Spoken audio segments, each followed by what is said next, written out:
Hi மக்களே, எல்லாருக்கும் வணக்கம்.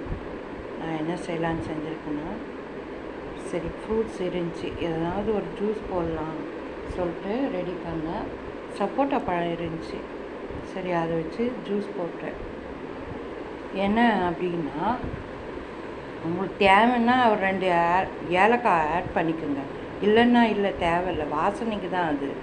ஓகே, சப்போட்டா பழம் அப்படியே கூட சாப்பிட்லாம், இல்லை ஜூஸாக வேணும்னு நினைக்கிறீங்களோ கொஞ்சம் பால் இருந்தால் ஃபஸ்ட்டு நல்லா அடிச்சிடுங்க, அதுக்கப்புறம் கொஞ்சம் சுகர் போட்டுங்க,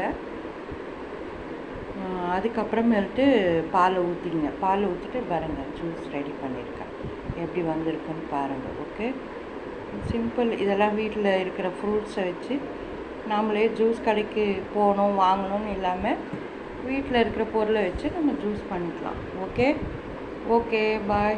சப்போர்ட் பண்ணுங்கள், சப்ஸ்கிரைப் பண்ணுங்கள், எது இருந்தாலும் கமெண்ட் செக்ஷனில் சொல்லுங்கள். உங்களோட ஒவ்வொருத்தரோட சப்போர்ட் ரொம்ப ரொம்ப முக்கியம்.